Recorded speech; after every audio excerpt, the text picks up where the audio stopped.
Hello, welcome to my channel. ఇవాళ ఎపిసోడ్లో మనము శంబాలా నగరం గురించి తెలుసుకుందాము. శంబాలా నగరము హిమాలయాల్లో ఉందని ప్రతీతి. అయితే శంబాలా అనగానే దాని అర్థం ఏంటి అంటే ప్లేస్ ఆఫ్ పీస్, అంటే ఎక్కడ ప్రశాంతత ఉంటుందో ఆ ప్లేస్ని, ఆ ప్రదేశాన్ని మనం శంబాలా అనొచ్చుట. అలాగే ఈ నగరానికి సిటీ ఆఫ్ గాడ్స్ లేకపోతే ప్యారడైజ్ ఆఫ్ ఎన్లైట్మెంట్ అని ప్రతీతి. అంటే దేవతలు ఉండే చోటు, అలాగే జ్ఞానోదయానికి స్వర్గం, లేకపోతే జ్ఞానోదయానికి దారి, జ్ఞానోదయం ఉండే ప్రదేశం. అయితే ఇక్కడ ఈ నగరాన్ని పరిశోధించిన వాళ్ళు ఏమంటున్నారంటే, మొదట మన మనస్సుని దైవత్వంతో నింపుకుంటే మనకి శంబాలా నగరం దానంతట అదే కనిపిస్తుంది అని చెప్తారు.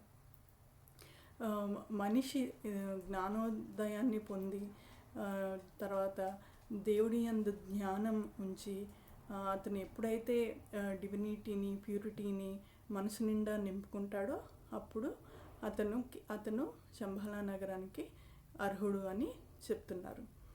అయితే మన హిందూ పురాణాల ప్రకారం మహావిష్ణువు 10వ అవతారమైన కల్కి అవతారము ఇక్కడ శంబాలా నగరంలోనే సంభవిస్తుంది.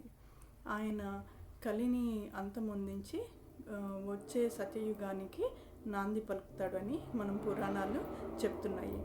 అయితే ఈ శంబాలా నగరం గురించి బుద్ధిజం, జైనిజం, టిబెటిజం వాళ్ళ పుస్తకాల్లో చాలా వర్ణనాతీతంగా రాసి ఉంది. ఈ శంబాలా నగరము 8 తామర రేకుల మధ్యలో ఉంటుందిట. బంగారంతో చేయబడి ఉంటుందిట ఈ నగరం. అలాగే వజ్ర వైఢూర్యాలతో పొదిగి ఉంటుందిట. అయితే మానవత్వం, మంచితనం, డివినిటీ, ప్యూరిటీ ఉన్న మనుషులకే ఈ నగరంలోకి ప్రవేశం ఉంటుందిట అని అంటారు.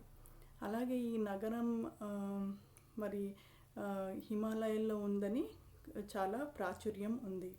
అయితే ఎవరన్నా చూసారా అంటే అది తెలీదు, కానీ ఇక్కడే హిమాలయాల్లో ఏదో ఒక చోట లేదా ఏదో ఒక లోకంలో ఉందని మాత్రం అందరూ నమ్ముతారు. సో అవ్వండి శంబాలా నగరం విశేషాలు. నెక్స్ట్ ఎపిసోడ్లో ఇంకో టాపిక్తో కలుసుకుందాం. Thank you, bye bye.